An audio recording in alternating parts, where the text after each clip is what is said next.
imimi semhuri zvakakuafektai sei kuti mai varambe vari muchipatara vachirambidzwa kubuda ivo vapora?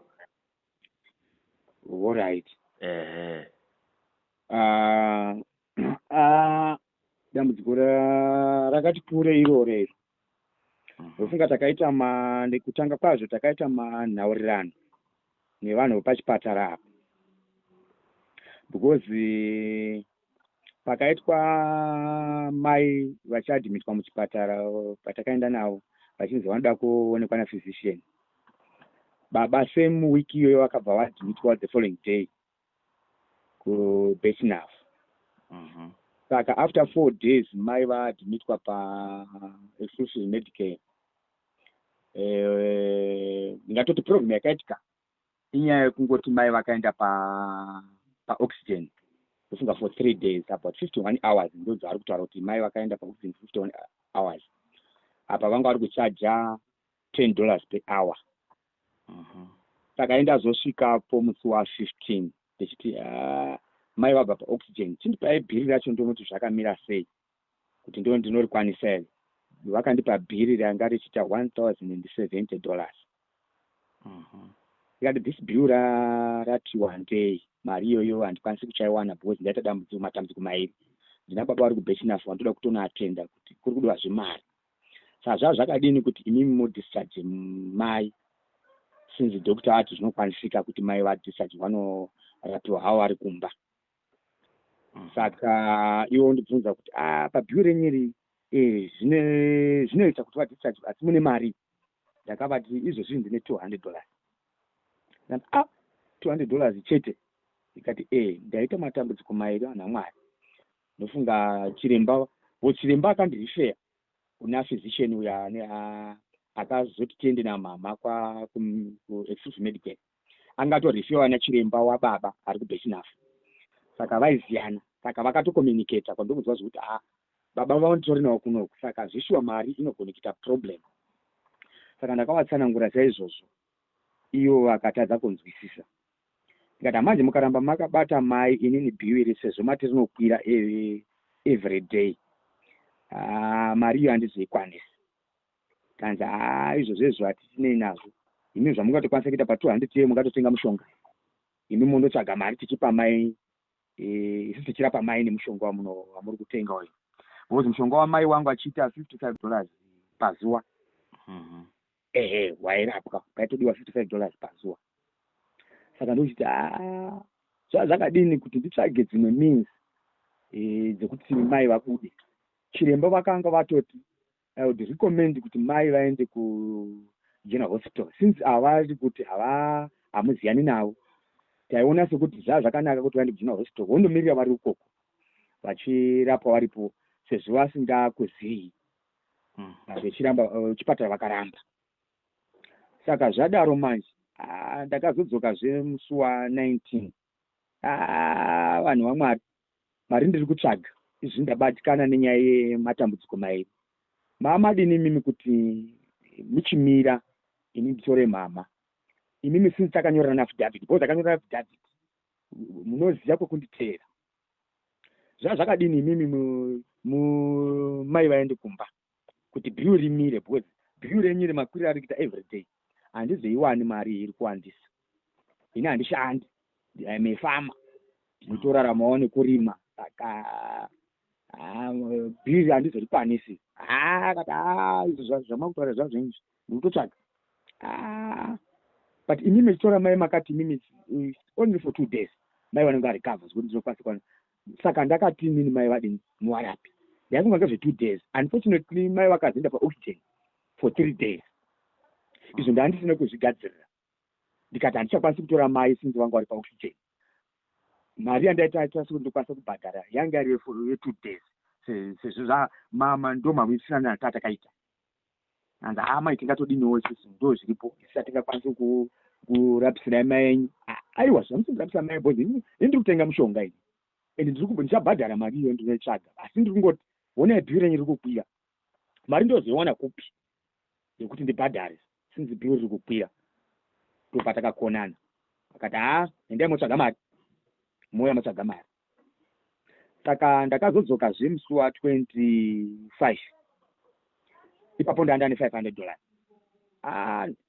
Ndawana $500 ndiri kumbira kuti nditore mama bhiu renyu imimi rapamari ndipo wakati bhiu renyu rapa $2,210. chiona hona paane bhiu paipa takatitora zve 1,070 izvi raku 2,210.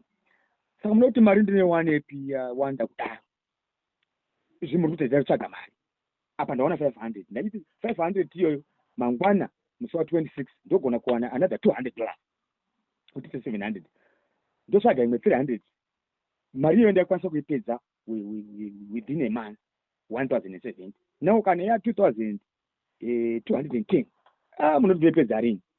Takakonana ndo zvakazoita kuti ndiende kumalawyers nditi inini ndaona se zvisingabudi because mai vangochema vari mupatara apa havasi kucharapa because dokta anga wati wadischarge pandakataura naye zvokuti ini handichakwanisi kuwana mari yekuti murambe muchiatenda mai vari kuchipatara uko because chipatara chiri kudhura. Saka dokta anga ati wadischarge mai apa vakanga vakungobata zvekuti mai tode kuti imi mubhadhare mari mai vozobuda.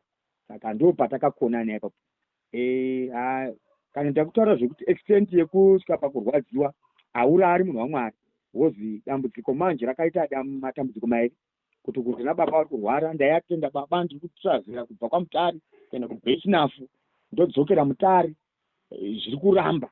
Saka kurwadziwa kacho kakati kurei handiri kunyepera. Ko iwo mbuya zvakawaafektawo sei kuramba vari muchipatara kudaro?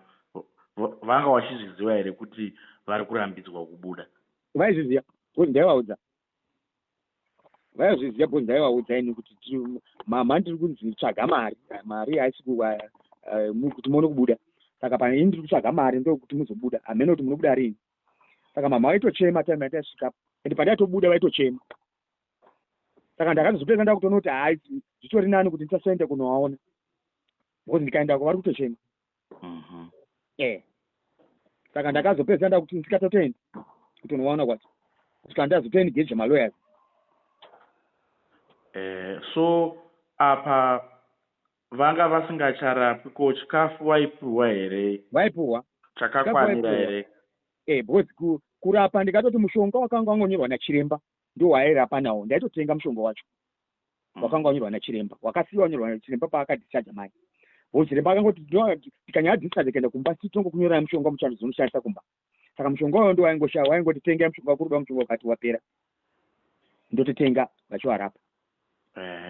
Saka apa mavaendesa kudare mazovapa mapepa ekumagweta chii chakazoitwa nechipatara? Ndingati first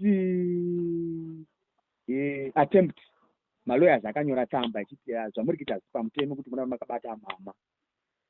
Vakazotifonera anofunga tikataura nadirector wacho akandituka vazoengage malawyers sei chi ndikati no ini ndaengage malawyers iri nyaya yeshuweriti kuti imi munyatsokunzwisisa kuti mari ndiri kutsvaga. Zvazingaiti izvozvo wanga asingafaniri kutora malawyers isisiro nemalawyers ekuti tikati zvemalawyers kana wadaro iwo chichi wadoti. Saka takanetsana pafoni over the phone nadirector wacho wechipatara ichocho. Saka ndakanoti iyi kana nyaya yekuti ini I thought vanhu vasinzi vasingandizivi bheta ndiite zvemagweta kuti nditsvage mari inini paine garantiwa. Saka kana vakuti garantiwa hazviiti toda kungobata mai only option yandida kutoita apa kutoti nyaya iende kukoti tione court order. Hapana, kana tosangana kukoti ndiyo yanga ingori nyaya totowarana kukoti because tatotadza kuwirana isusu ndozwa kuti koti inoti kudini mutemo unoti kudini kana iri nyaya yekuti munhu anoitwa chibatiseri tonzwawo koti zvainoita kuti koti ikati vari right tongosenza nezvina zvataura koti. Kana yati koti yangoto vari wrong ini ndoziva kuti totsvaga mari ndaane chokwadi kuti mai vanga kuramba muchipatara. So vazowana mapepa vakupopoterai vakazodii? Ndofunga pavakazogutsikana kuti court order from the high court ndo yakazoita kuti vavabudise. Vakatozondifonera kuti Mr. Mambire, uyai mutore mama, asi takusainirana acknowledgement of payment yekuti muchabhadhara mari. Ndikati it's okay, ndouya tosaina, ndokuzobudisa kwakaita mama. Makazosainirana mari? Kwakasara 1,710. Okay, yakazongosvika ku2,000 ikoko. Ini ndakangoti andosainira mari iyoyo, tozoona nokukoti. Ndokoti chataurira kuti mamwe mazuva awa vakagara vakabata zviri pamutemo here kuti ndibhadhare mari iyoyo. Inini mari yandinoziva 1,700 but handati tanhara nawo, zvinozoitaurwa nekoti. Ini ndinosaina tozozwa kukoti kuti koti inoti kudii. Kana kuri kuti ndotsvaga mari handizvona problem, ndinokutsvaga ndoona ndawana iyo ndichivapa handirambi. Woze wakarapa mama angu, mama vari right, vanani. Asi nyaya ndandingori naye, argument yanga inga kuti amurami makachengeta mama, mari ndinotsvaga. Ndichiregerai kuti mari ifire kuti ndione kutsvaga mari. Director wechipatara wakakufonerai vanonzani? Anzani kwana. Zita ravo kutondibuda. Asi phone number dzavamunadzo ka? Vaishandisa dzepachipatara ipapa. Alright, mukarifunga tinozokubatai mondipa. Asi ndingangoti because director vacho vanenge vanoshandira vanonzi Makuwaza, Mai Makuwaza, Mede Makuwaza. Ndo director vacho ivavo? Ndo vanenge director vacho, handizvini director ndi manager. Ndo wakafona? Mede Makuwaza. Ndo wakakufonerai vachiti maenderei kumagweta? Ndo wandakatoita meeting nawo musi wa26 futi. Alright. Asi kuno vamwe vanenge vari kuti pamwe chipatara chachiri right, chaitya kuti mukabvisa mai venyu wadischarge musina kubhadhara hamuzodzoki. Sense tasingaziyani haisi dambudziko kubayiro, but zvazvingakwanisi kuti wabate mama. Imimi ndakaendesa mama kuchipatara, ndo zvandaichokauza ini. Ini ndakaendesa mama ini, mama ana mhosva. Tikanyorana pasi nenini, hamuna kunyorana pasi namama. Inini kana muine dambudziko ramuinaro inini taurai nenini. Kana ndiri nemuona kuti ndinatsi kubhadhara mari yenyu, ndisingise inini, kwete mama. Wozi ndiri kuuya pachipatara every day. Saka kana imi muona zvisina kusunungukirai kuti ndikuone nyaya yanga inoita kukoti, imi mondisungisa. But ever zvamunoona zvingaita, muonane nenini, kwete kuti mubatire mama. Ndobva apa nenyaya. Zvekuti vari right, kuna vanoti vari right, zvine izvo zvandadambudzwa nazvo bosi, mari iyo nditongoibhadhara. Kuvamwewo vana, kune here vana vaishanyira amai kuchipatara, zvaiva affectawo sei kuti mai vari kuramba? Ndinganyepa kuti ndinofunga tingori 2 nemusikana ndanchienda naye ukokoko. Ndaichoto ini ndikaenda kuna baba, iye ndio waisara namai. But waingonzwa achingochema every day. Izvi tinozvikwanisa here zvapazvari chichichi. Unongoona situation ikanga yakubata zvonenge wasingafungiri, unotambudzika mupfungwa. Because angarega apa hapana kati hatigari mamutare isusu, indogara kubwera. Saka kwaya kutogarawo kumba kwekutokumbira. Someone aitochengeta hanzvadzi yangu iyoyo. Saka zvakangooma kuti iwo ruchengetwa uko ruenda uchinoona murwere every day uchinzi murwere haaendi, nokuti hapana mari.